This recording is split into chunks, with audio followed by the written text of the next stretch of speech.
Alright, I think it's alive. Every tribe will see your glory. Alright, hi, good evening everyone. Good evening, and welcome to our day 33. So our topic for today is how real servants act. Alright, so okay, again, our topic for today is how real servant act. Okay? Ayan, so medyo late na ako nakapag-live. Anyway. Alright, so in our human nature, gusto natin, di ba, tayo yung pinagsisilbihan. Gusto natin yung ibang tao yung nagsiserve para sa atin. Siyempre, kapag may mga tao nagsiserve para sa atin, tayo yung amo, boss, manager, di ba? Ang lakas ng tingin, parang bongga ng dating natin pag mga ganon. So, we have the authority and power, we have the position and possession. And napakadaming books na pwede nating basahin to be a good leader, to become a leader, leadership books and everything. Pero iilan lang yung libro na meron, na available to be a servant. So, ayun. And that is also a Bible. Bible is also a book to become a servant. So, we have a desire, every one of us have a desire to be a leader. Kasi, tingin natin, kapag we are a servant kasi is alipin eh. So, sino ba naman may gusto sa atin na maging alipin, di ba? Mag-serve. Pero si Jesus, yung nag-set ng perfect role model, perfect example ng pagiging servant. And He want us na magkaroon din ng heart tayo ng pagiging servant. So, ano-ano ba yung mga katangian? There are 6 characteristics na pag-uusapan natin ngayon sa pagiging isang servant. So, ano ba daw dapat yung mga ginagawa natin? First, real servants make themselves available to serve. So, ibig sabihin ba nun, dapat 24/7 tayo available? Of course, hindi naman. So, kapag servant tayo, we should not occupy ourselves with nonsense activity. Kasi syempre, imbes na magagamit natin yung time na to serve others, we are using those nonsense activity para lang sa sarili natin, kagustuhan, di ba? And ibig sabihin nun, alam mo yun, I mean, hindi naman ibig sabihin no na bawal na tayong magsaya. Ang KJ naman ni God, bawal na yung sariling happiness.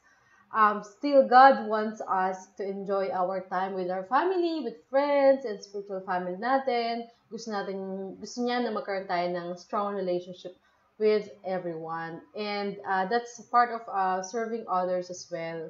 So, kapag bibigay ka ng time sa kanila. And katulad ng mga sundalo, di ba? Dapat lagi tayong handa to serve other people. Hindi tayo nagsiserve.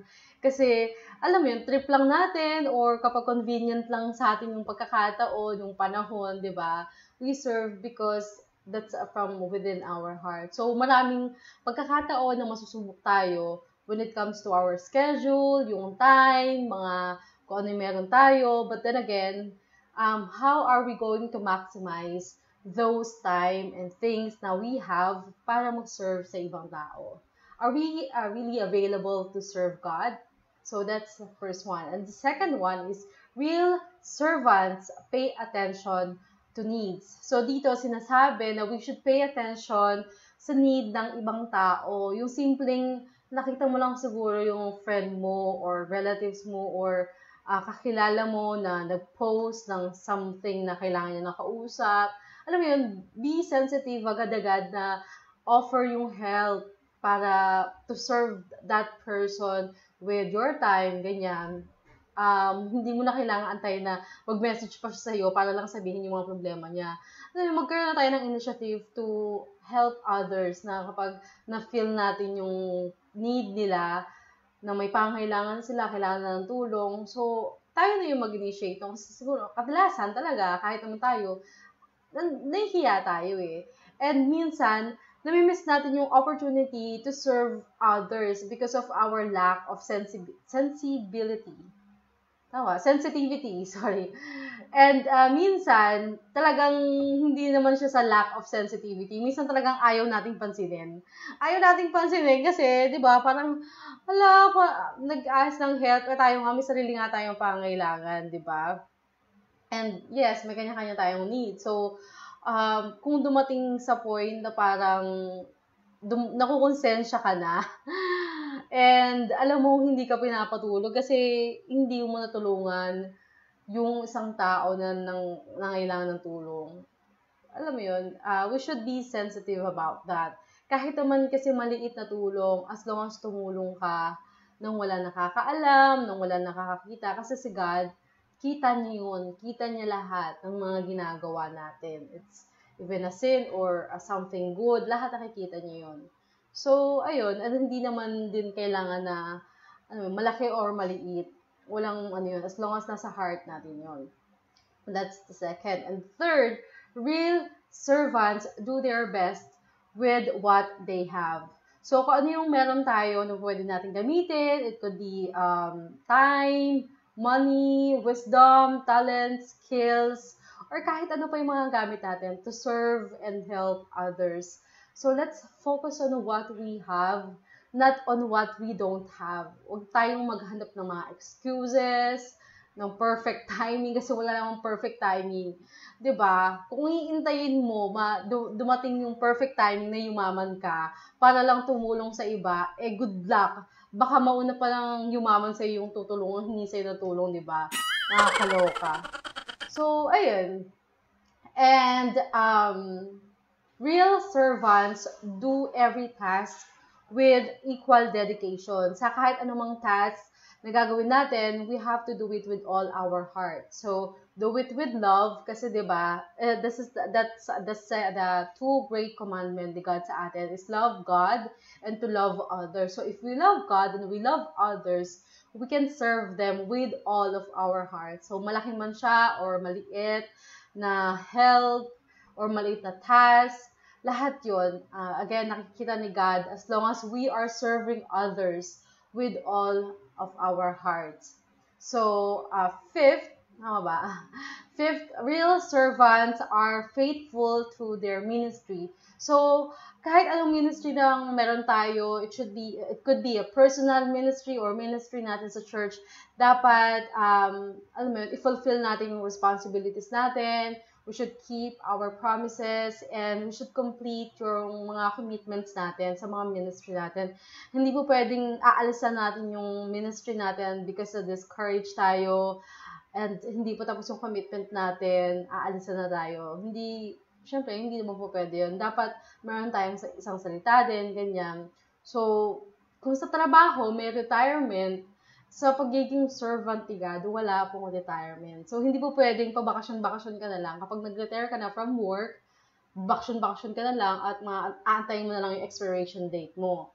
'Di ba? So, hanggat nabubuhay tayo, hanggat may pagkakataon tayo, hanggat may time, hanggat may konting lakas pa tayo natitira sa mga sarili natin, we should use it for the glory of God. And pang-anim, which is napaka-importante, real servants maintain a low profile. So, sino ba naman yung servant or alipin na mayabang, di ba? So, we should always put our apron of humility when we serve other people. So, we know na maraming leaders na nag-start as a servant, but they ended up being a celebrity. And maybe because sobrang galing nila mag-preach, ganyan. Lalo na ngayon, there's a lot of Christian vloggers or maraming tao na they are using these resources, this social media to preach. Wala namang masama doon. Marami na naging vlogger and vloggers. For me, I think wala namang masama doon kasi we are just using the available resources right now, especially na quarantine tayo, para mag-reach pa rin ng ibang tao. And bilang ako, nag-start as a Christian vlogger din, pray ko talaga na lahat ng ginagawa ko, hindi ako yung magiging bida dito, kundi si God. Hindi ako yung I think that we are doing this right now is because we want God to be trending, hindi maging trending yung mga kung ano ng bagay. But again, we should always examine our heart if we are doing this, na hindi tayo nakafocus sa mga likes, sa views, walang ganon. Hindi ginagawa to para i-monetize or para maging celebrity. Hindi ganon. We are using our resources. God wants us to be resourceful para naman maglingkod para sa iba. If dadating yung time na, alam mo yun, napuput ka na sa spotlight, sabi nga ni Pastor Steve, umalis ka na kung nandun ka na sa spotlight. Kasi, diba, pag nasa spotlight tayo, hindi tayo makikita. Nakakabulag ang spotlight. So, kapag dumating yung time na, alam ko naman di dadating, na dumadami na yung followers, dumadami na yung likes and everything. Sana si God pa rin yung si God yung bida doon, hindi yung mga galing na binibigay sa atin ni God. Yun. So, I'm also asking for your prayer sa lahat ng mga videos na ginagawa ko na marami pa tayong ma-reach ng mga tao. So, ayun lang po. And maraming salamat. So, let's pray.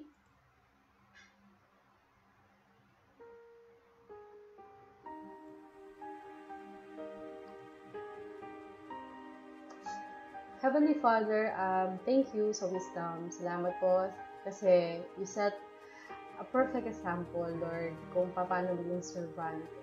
You came here on earth para pagsilbihan kami, hindi para pagsilbihan ka. And even you died on the cross for our sins. Tawarin mo po kami, Lord, kasi madalas gusto namin na kami lang lagi yung pinagsisilbihan.